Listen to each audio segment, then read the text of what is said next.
What's going on, my babies? Welcome back to another episode of the Spiritual Word. As always, I apologize for any noises in the background in advance and anything of that nature. And before I start these, I'd like to start these off with a disclaimer by saying that these are for entertainment purposes only. Always do your own research to come to your own conclusions, to have your own answers, to make your own decisions, and I believe in your ability to do so and to be your own person. I'm trying to go fast. And also, sorry if you can hear the fan. Today's episode, we're going to do spirituality for dummies. And we're going to talk about how to read tarot cards. So, first things first. You can buy your own fucking deck, okay? I hate when people are like, you didn't get it gifted to you, so it's not real, it's not gonna work, it's blah blah blah, blue, blue, blue, blue. Because a lot of people want to say that they know shit, but we know the same amount. Trust me. I know more in a different area of life. You know more in this area. We balance each other out. We both know the same amount of nothingness. So, keep that in mind. And like I said, these are for entertainment purposes. Okay? Okay. So, I'm going to be using this deck as an example because this is a really good one. It gives you a book, and the book literally teaches you how to read. And for starters, I would recommend you get a starter deck because starter decks are going to help you. They're going to have more clear definitions. They're going to have clearer symbolism. They're going to have clearer everything. And some of them will even tell you what they mean on the card, which is like how much more beginner friendly could it get than having the definition be on the card itself and having all the symbolism be on the card itself. So first things first, I'd recommend playing with the cards, getting acquainted with the cards, if you will, because I feel like the more you play with something, the more intrigued you get, the more invested you get, and the more invested you get, the easier it'll be for you to pick things up. Like things that you want to do, you're going to learn them a lot quicker because you're going to be more enticed to do them again. So don't stress yourself out, obviously, because you're trying to learn how to do this. So it wouldn't be a good idea to stress yourself out because then you're not going to want to do it anymore. So, like I said, just play with it. Just play with the cards. And read the definitions. Like, let's say you're like, I'm feeling a little bit curious today, let's pull a card and see how the day is going to go. And then you pull a card, you read the definition, and it's a good definition. You're like, oh, that's cool. And then you put it back, and then you close it, and you don't play with it until tomorrow.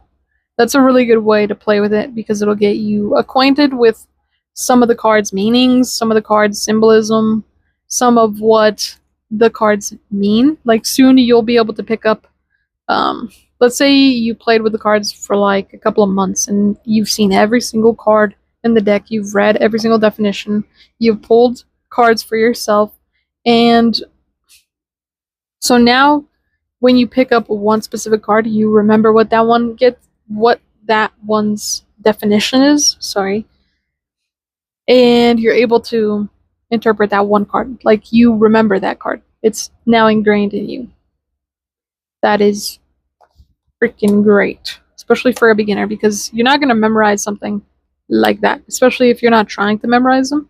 If you're trying to memorize them, then obviously you can play with them more, put them face down, put them, when you lift it up, be like, this is what that means. You test yourself like flashcards. But I'm not talking about seriously getting into this until later on. And I'll probably do one of these later on in the future that goes into depth on like how to really read.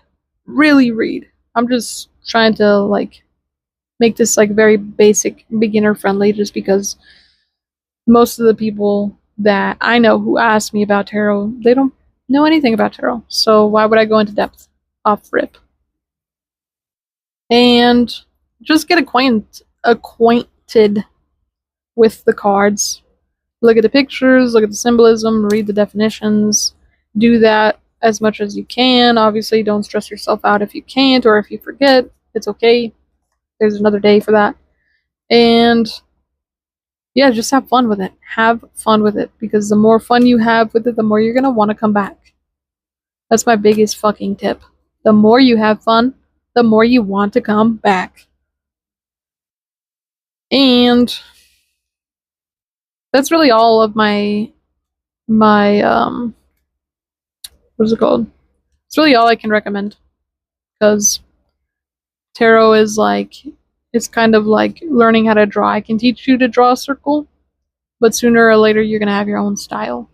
You know what I mean? Like, I can teach you how to make bubble letters or something, but sooner or later you're gonna develop your own style. So my way of teaching you is not gonna matter. It's just an example. So yeah, my whole spiel is to just play with them, read the definitions here and there, and then the more you get acquainted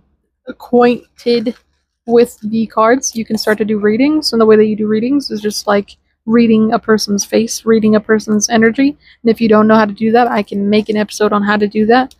And I probably will do that for tomorrow's upload, just because it'll go hand in hand. So this will be part 1, and then we'll get into part 2.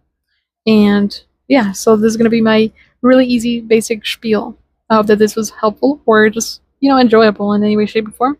Thanks for tuning in and tapping in. As always, my babies, I love you and I appreciate you for being here. And I will see you in the next one. Peace.